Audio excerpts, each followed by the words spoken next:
Welcome to High School Playbook and High School Playoffs. John, the postseason officially begins for tons of our Triad teams. Can you believe it? We've already reached the playoffs, and we've had some of the best plays of the year, which we'll see later, and some of the best performances we have of the year.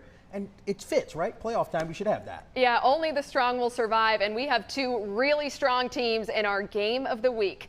7-3 Southeast Guilford visits its conference rival, 8-2 Northwest Guilford. Vikings quarterback Tanner Ballou gets them started, throwing a dart to Mike Gaudette. Touchdown Northwest, they lead 10-0. Later on, Ballou is back to pass, but he's hit by Southeast's Caleb Mosley. That's a strip sack and score, folks. Mosley gives the Falcons some life. And now, following that Southeast score, the Vikings are back on the attack. Northwest's Bristol Carter takes the kickoff 95 yards. Stellar stuff on the return, but he was flagged for unsportsmanlike contact and ejected after the fact. Not the way to punctuate that play. But then the Northwest defense comes up huge. This is a clean and crucial play. Miles Archie makes the fourth down stop, and Northwest survives and advances with a 45-20 win over Southeast. Very excited as a program. Our team was very excited for the home playoff game and everything, and we just needed to relax and play our game. And I think we came out in the second half and we executed the pass game. We ran the ball pretty well when we needed to, so we calmed down. So Northwest stays alive in the playoffs, and the Vikings will travel to Boone to face Watauga in the second round next Friday. They are the top seed in 4A bracket, Grimsley at home, and one of the favorites to bring home a state title. But Davie County has upset on the mind. No establisher needed here. Davie trailing 14-10, but Cry War Eagle Ty Miller connects with Brody Smith. 35 yards on the play, and that sets up Markel Summers. The 1 yard score, the 32 seed. Davie County leads 17-14 early in the second, but the Whirlies would respond. Ryan Stevens is going to do things himself. 24 yards to the barn. Grimsley leads 21-17. Offense leading the defense for Grimsley. Alex Taylor goes airborne. The one-handed interception, Lauren, it's as good as you'll ever see. And that'll set up later. Mitchell Summers on the carry, 8 yards to pay dirt. Grimsley now leading 28-14. First play of the second half, and Mitchell Summers hasn't cooled off yet. He's got a seam, and he's got a lot of green grass, and he's off to the races. 80 yards to the house. The Whirlies are moving on, winning 69-37 the final. All right, defending state champion Dudley ready to begin another playoff run. And they say defense wins championships, and Dudley's defense is balling out. Big Logan Wright and Samad Bell stuff the run. But you have to score points to win as well, so RJ Baker is the touchdown maker. He cuts back across the field, 45 yards to the end zone.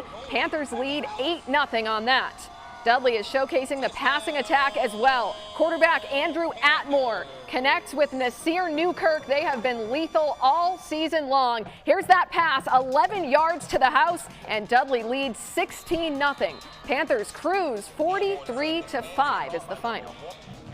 All right, Reagan hoping to make a deep run in postseason play. Charlotte Catholic with the opening possession. Griffin Sovine, the 5 yard score. Cougars up 7-0. Reagan with a response of their own. Running back Sion Sanders is going to tote the rock, and he's turning on the Jets. 24 yards to the house, and just like that, we're all tied up at 7. But Catholic back on offense.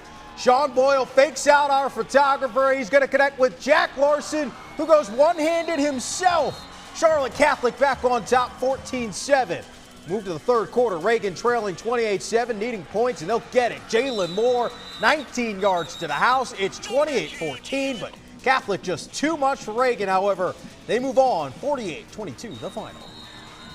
Well, here's a bittersweet first-round playoff game over in Kernersville. West Forsyth gets another shot at its rival, East Forsyth, but the Eagles just played the Titans and beat them last week. So Todd Willert is coaching up his guys to try and topple the Titans a second time. First quarter, no score on 3rd and long. Eagles' MJ Mullins and Nick Martin fly in to sack West quarterback Bert Rice. And now here comes East. QB Jalen Rayner tosses a short pass to Quayshawn Brown. He freezes his defender with that cut, and like Frozone, he glides all the way to the house, making it 7-zip East. Near the end of the first frame, Quay is back in the end zone in a flash. He chalks up a 10-yard touchdown, 14-0 Eagles. Second quarter, explosive East is at it again. Rayner unloads a perfect pass, and who else but Brown is right there for the grab. He outruns those West defenders for a 75-yard catch and score, and the Eagles drum up another big win over West, 49-0. Brown due for you. It's the first ever home playoff game for Walkertown. Wolfpack hosting Mount Pleasant. The Tigers go for it on 4th and 1. Keegan Moose takes the handoff, and the ball is loose. Walkertown takes over, but the pack comes up empty. So here's Mount Pleasant again on the doorstep. Watch out for that Moose crossing. Keegan Moose busts through for the short rushing touchdown. Tigers go up 7-6. On the ensuing kickoff, Walkertown's gonna muff the kick, and TJ Blackwelder dives on top of the rock. It's Mount Pleasant football again from 14 yards out. It's another Moose crossing into another Tigers end zone, and Mount Pleasant upsets Walkertown 28-13. Playoff opener here for East Surrey hosting Anson. First quarter, Cardinals are on the march. Colby Johnson is hiding behind those blockers, but he squirts through right into the end zone. Cardinals open up the scoring, leading 7-0. East Surrey's defense is swarming here. Jacree Hickson is swallowed up by a host of Cardinals. Still in the first, East Surrey's back on offense. Folger Boaz is doing it with his arm, now with the legs too. The huge gain picks up a first down. So on the next play, Boaz will connect with Stephen Brantley, and Brantley has no one in front of him. That's a 48-yard house call. East Surrey is moving on with a 42-0 victory over Anson. Just up the road at Mount Airy, the Granite Bears hosting North Stokes. Defense bringing the thunder in the first half. Cameron Webster with the monster hit in the backfield. The Granite Bears offense was unstoppable on Friday. Ian Gallimore finds Logan Fonville wide open in the flat. He's going to walk in right in your camera, said, hey, buddy. It's 24-0 Mount Airy. Now, later in the first quarter, North Stokes back to punt, and Mount Airy says, well, that's probably not a good thing. Mario Revels is about to go to work. He's cutting back against the grain, pointing out his blockers. It's a house call, 41 yards to the barn, and it's a top play nominee. Mount Airy cruising right along, increasing the lead to 30-0. They would roll in this one. 72-0 is the final.